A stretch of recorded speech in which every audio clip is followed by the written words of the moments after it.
Welcome to Space Explorer 2024. Today, we delve into a fascinating corner of automotive history badge engineering. This isn't about platform sharing or joint ventures, it's about sticking a different badge on a car and hoping nobody notices. Think of it as the automotive equivalent of a toupee. Buckle up, it's going to be quite a ride. The Cadillac Cimarron. In the early 80s, General Motors tried to combat German luxury cars by pretending they had one too. Enter the Cimarron, a car that wore the Cadillac crest but resembled the humble Chevrolet Cavalier. They took a Cavalier, added leather seats, a different grille, and called it a Cadillac. The result? Disastrous.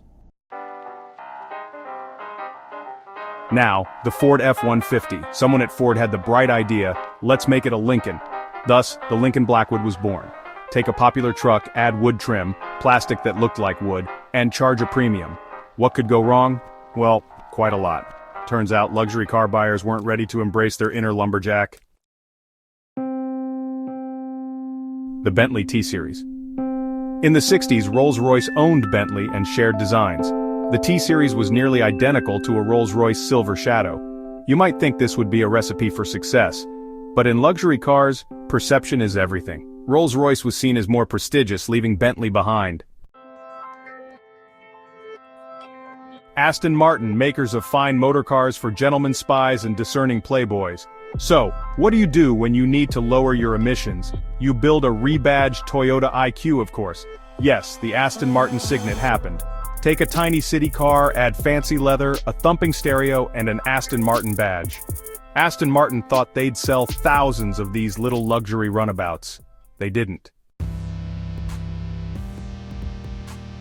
British Leyland. What do you do when your cars keep breaking down? Turn to the Japanese. Enter the Triumph Acclaim. Essentially, a Honda Ballade with a Triumph badge. Engine, gearbox, electrics, all Honda. The Acclaim was Triumph's most reliable and a sales success. Honda, masters of engineering, purveyors of screaming VTEC engines and builders of a V8-powered SUV. The Honda Crossroad was a thing. When Honda needed a 4x4, they borrowed one. The first-generation Honda Crossroad was a rebadged Land Rover Discovery. Same rugged looks, same go-anywhere ability, just with a Honda badge on the grille. Fiat and Chrysler. When the two companies merged, badge engineering shenanigans began. The Chrysler 200 was shipped to Europe and rebadged as the Lancia Flavia. Lancia was once a byword for stylish, sophisticated Italian cars.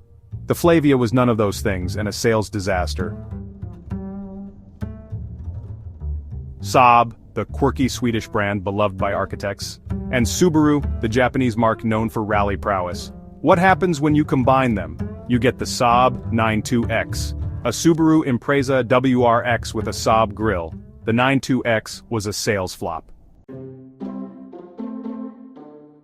Cadillac, the epitome of American luxury. So, what do you do when you need a smaller, fuel-efficient model? You rebadge an Opel, of course, the Cadillac Catera, a desperate attempt to inject European flair into the Cadillac lineup, but instead of attracting buyers, it confused them. The Catera was a sales disaster. The British Motor Corporation. Today we're talking about the Riley Elf, a car that proves less is more. The Elf was essentially a Mini with a larger grille and longer boot. It was BMC's attempt to create a more upmarket version of their city car. The Elf found a niche among buyers wanting more style than the Mini. Now for something completely different. The AutoZam AZ1. The AZ1 was a Kei Car, a class of tiny vehicles unique to Japan. Unlike most Kei cars, the AZ1 was a proper little sports car. Sadly, the AZ1 was a sales flop. The Volkswagen Group. Today we're talking about the Volkswagen Up, a car that proves three heads are better than one. The Up was developed with Seat and Skoda, resulting in three virtually identical cars, the Volkswagen Up, Seat Me, and Skoda Citigo. Same platform, same engine, same everything really except for the badges. The Up and its siblings were all sales successes. The Mitsubishi GTO, a Japanese sports car ahead of its time. To sell it in America, you call it the Dodge Stealth. The Stealth was essentially a GTO with a Dodge badge, a clever way for Dodge to get a world-class sports car. The Opel GT, a German sports car that was stylish and affordable. It was a hit in Europe, but what about America? They got it too, but it wasn't called an Opel. It was the Saturn Sky or Pontiac Solstice. Mechanically, the Sky and Solstice were identical to the GT. Both were sales successes. The Ford Escape. But what if you wanted something different? Something with more Japanese flair? You could opt for the Mazda Tribute or Mercury Mariner. The Escape Tribute and Mariner were built on the same platform and shared many components. The main differences were styling, badges, and price. All three SUVs were sales successes. Subaru, masters of rally cars, creators of legendary all-wheel drive systems, and builders of a rebadged Vauxhall minivan? Yes, you read that right. The Subaru Travic existed. When they needed a minivan, they borrowed one. The Travic was a rebadged Vauxhall Opel Zafira. It was a sales disaster. The Daewoo Lanos, designed to be cheap, cheerful, and utterly inoffensive. Not particularly stylish or exciting, but it did the job. Sold all over the world under various names. The Lanos wasn't a world beater, but it was a world traveler. The Suzuki Vitara, a true off-road icon. Did you know it was sold under various names? The Suzuki Sidekick, Chevrolet Tracker, and Geo Tracker? Essentially the same car with different badges and minor tweaks. The Vitara and its siblings were all sales successes. The Buick Terraza, a minivan that was, well, a minivan. It was also sold as the Chevrolet Uplander, Pontiac Montana SV6, and Saturn Relay. They even gave them slightly different styling. It was badge engineering at its laziest. The Dodge Grand Caravan, the minivan that started it all, also sold as the Plymouth Voyager, the Chrysler Town & Country, and Volkswagen Rutan. The Rutan was a rebadged Grand Caravan with a Volkswagen grille and nicer interior, a cynical attempt to cash in on its popularity. The Chevrolet Aveo, a car designed to be cheap, cheerful, and forgettable. But it was originally a Daewoo Kalos, also sold as the Holden Barina, Pontiac G3, and Suzuki Swift Plus, a car with more identities than Jason Bourne. The Hillman Avenger, a car designed to be everything to everyone. The Avenger was versatile, sold worldwide under different names. There was the Sunbeam Avenger, Talbot Avenger, Plymouth Cricket, and even the Volkswagen 1500.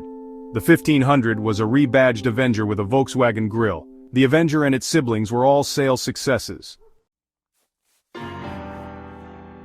Saab, the quirky Swedish brand known for its turbocharged engines and fighter jet heritage. So what do you do when you need an SUV? You rebadge a Chevrolet Trailblazer.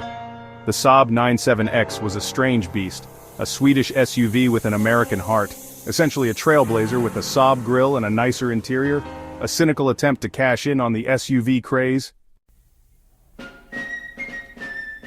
The Austin Cambridge, a car so bland and forgettable it's best to skip over it, but we can't. The Cambridge exemplified the badge engineering madness of the 1950s and 1960s. It was sold as the Morris Oxford, Riley 468s, Wolseley 1560ths, MG Magnet, and even the Vanden Plop Princess. Madness.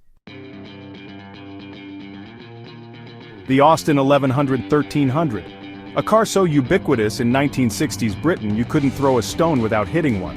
Another prime example of the British Motor Corporation's obsession with badge engineering. Sold as the Austin 1100-1300, the Morris 1100-1300, the MG 1100-1300, the Riley Kestrel, the Vanden Plas Princess 1100-1300, and the Wolseley 1100-1300. Yes, they really did slap that many different badges on the same car. Madness. The Colt Starion, a Japanese sports car popular in the 1980s, also sold as the Chrysler, Dodge, and Plymouth Conquest. The Conquest was a decent sports car, but not a world beater. It was a sales success for Chrysler. The Hillman Hunter. A car so popular in the 60s and 70s, it was still produced in Iran in the 2000s. The Hunter was a global phenomenon, sold as the Hillman Hunter, Sunbeam Rapier, Humber Scepter, Singer Vogue, Chrysler Hunter, and Paycan. The Iranian car company kept the Hunter alive long after it was history elsewhere. The Holden Captiva, sold worldwide under various names.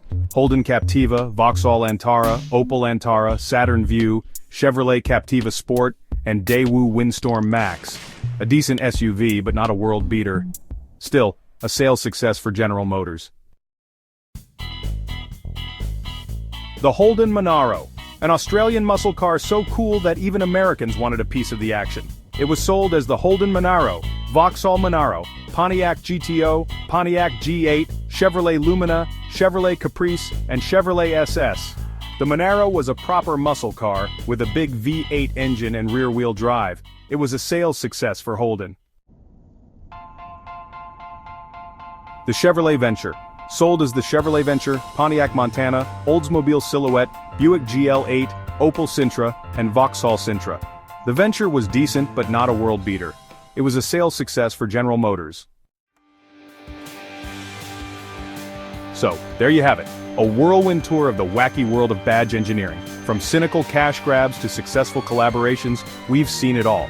But one thing's for sure, it's never dull. If you enjoyed this story, click subscribe to see more from Autocars in Space. Until next time, happy motoring.